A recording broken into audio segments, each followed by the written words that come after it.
ان کے آنے تک تھوڑا انتظار کرو۔ تو مولوی صاحب اب بڑا ذہن میں خوش تھا، بھائی میں نے بادشاہ کی رعایت رکھی ہے تو بادشاہ مجھے نوازے گا، بادشاہ مجھے انعام دے گا، نوازے گا۔ تو اس نے کیا کیا، جماعت لیٹ کر آئی۔ جب بادشاہ سلامت آئے تو پھر اس نے کہا جی اب آ گئے ہیں ملک صاحب، شاہ ہمارے وڈیرے صاحب، اب جو ہے جماعت کھڑی کرو۔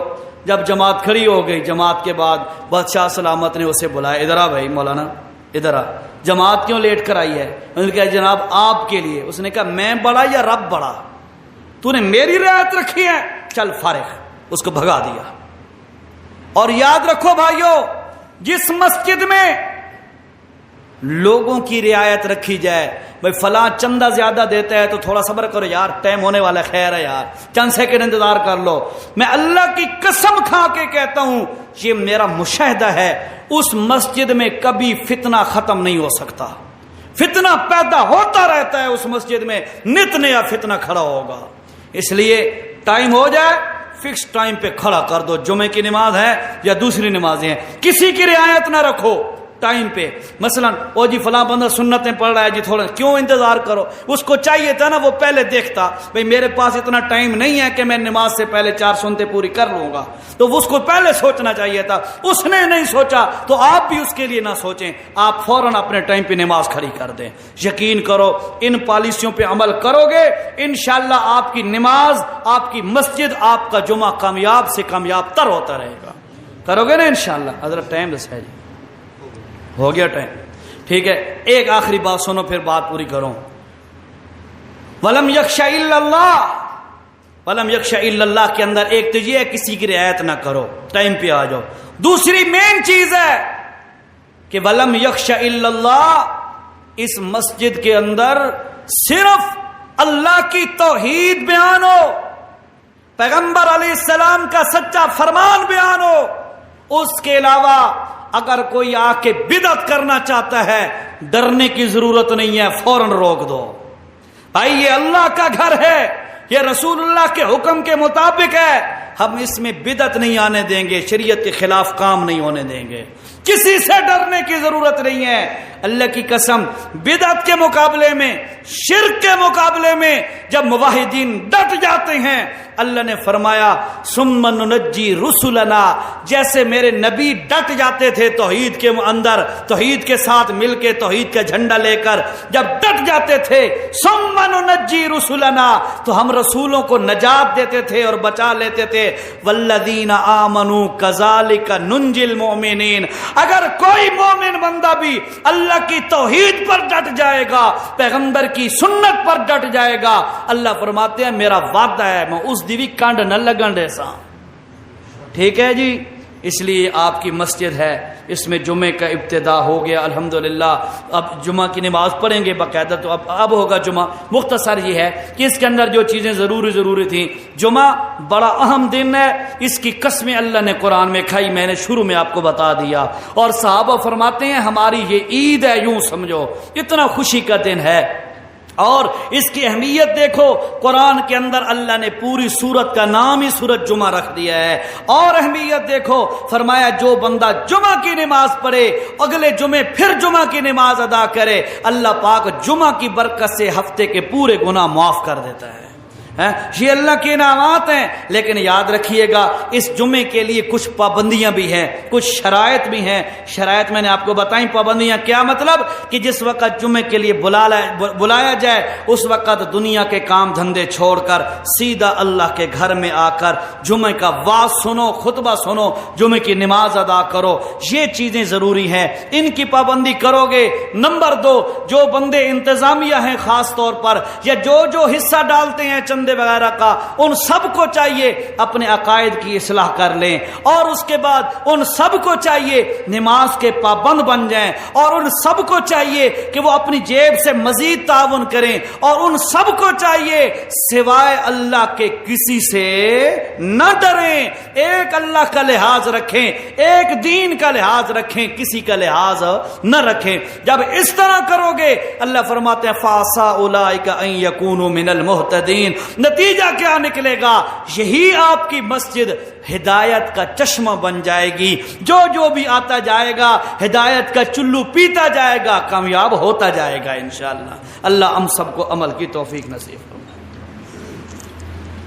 سنتیں بتا دو، سنتیں بتا دو.